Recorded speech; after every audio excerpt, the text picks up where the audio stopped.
Bonjour à tous les amis. Aujourd'hui je vous ai préparé une petite vidéo sympa. Pour ceux qui voulaient une Dream Team et qui m'ont commenté ça sur la dernière vidéo, je vous l'ai préparé là, avec moyens illimités pour l'OM. Alors avant de la commencer, la Dream Team, je tenais à vous remercier à tous les abonnés, tous les nouveaux abonnés, tous ceux qui passent par mes vidéos et qui commentent et qui like et qui dislike. Merci à vous les gars, c'est très sympa, j'apprécie. Et pour les 1000 abonnés, nous y sommes bientôt. Il en reste plus que 96 je crois, donc ça fait environ 6 par jour jusqu'au 27. Allez les gars, on va y arriver. Et pensez aux pouces les gars. J'espère atteindre 100 pouces cette vidéo là. Allez on y va, je pars pour ma Dream Team. Alors pour le gardien. Alors j'ai choisi un très bon gardien. Un gardien impressionnant qui joue à l'Atlético Madrid, Jan Oblak. Donc Jan Oblak, concernant l'Atlético Madrid, si ils ont une des meilleures défenses en Europe depuis des années, c'est en grande partie grâce à lui. Voilà, maintenant je vais passer au latéral droit. Le latéral droit, j'aurais pu choisir Trent Alexander-Arnold, mais j'ai choisi Kyle Walker pour sa saison avec City. Walker, c'est un latéral qui est quand même assez costaud défensivement et avec son physique et sa vitesse, il apporte énormément en attaque du côté de City. Voilà, donc j'ai choisi Walker. Pour le latéral gauche, j'ai choisi cette fois Andrew Robertson. De par ses montées qui sont toujours productives, il compte depuis ces 3 dernières années à Liverpool plus de 30 passes D quand même. Il a aussi une endurance physique impressionnante comme Walker, même s'il reste un peu moins puissant. Avec sa bonne patte gauche, il apporte quand même offensivement. Après, pour la défense centrale, côté droit, j'ai pris le meilleur défenseur du monde, je pense, Virgil van Dijk. Bon là, actuellement, il est blessé, mais quand il va revenir, ça sera encore un patron. Ça, c'est le patron de la défense, voire de l'équipe. C'est un rock avec des qualités techniques au-dessus de la moyenne. Il est capable de faire des percées, des relances courtes ou longues.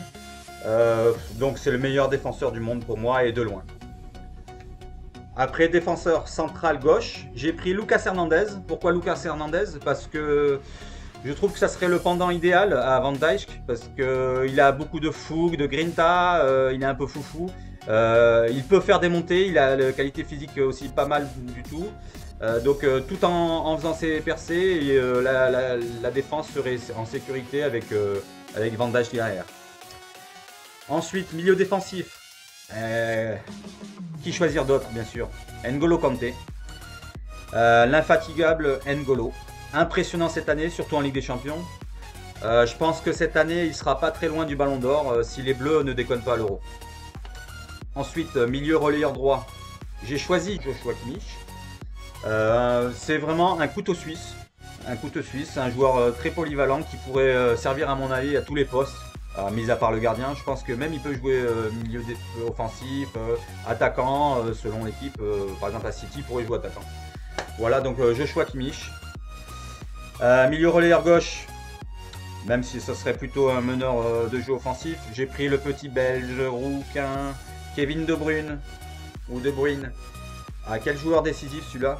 Quel milieu. Lors de ces 2 dernières saisons, il a marqué quand même près de 40 buts et délivré une 50aine de passes décisives. C'est quand même impressionnant quand même comme stat. Moi c'est le joueur parfait pour le dernier passe pour moi. Ensuite, on va passer aux joueurs de couloir en attaque. J'ai pris Sadio Mané côté gauche. Pourquoi Sadio Mané? Il est vif, technique, décisif aussi. Lors des 5 années à Liverpool, il a participé à 252 matchs. Il a marqué quand même 109 buts. C'est pas rien, 42 passes D. Donc c'est un joueur qui reste quand même très décisif. Et en plus de ça, il est toujours humble quand il marque, quand il fait des passes décisives, quand il fait des gestes techniques. C'est un joueur qui reste humble. Donc moi je l'apprécie beaucoup, Sadio Mané.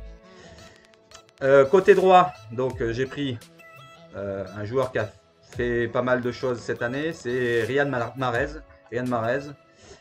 Donc lui, c'est pas trop ses stats qui feront parler de lui, même si c'est pas dégueu quand même. Cette année, il est à 19 buts et 11 passes décisives quand même en 54 rencontres. Mais c'est plutôt ses dribbles chaloupés, ses gestuels. C'est un joueur très élégant à voir. Je pense que tous les amoureux du foot adorent le regarder. Ensuite, pour la pointe, pour l'avant-centre, j'ai choisi Erling Haaland. J'aurais pu choisir Lewandowski ou Benzema. Mais que dire de lui, Haaland, c'est une machine, c'est un Robocop, quoi. En plus d'avoir que 20 ans, 1m94, c'est un physique impressionnant, avec une vitesse de malade. Il n'a que 20 ans, donc. Et il compte quand même déjà 106 buts, 22 passes D en 152 matchs à peine. C'est l'avant-centre parfait pour moi. L'avant-centre du futur. Et dire qu'il joue que à Dortmund. Imaginez-vous dans une autre équipe.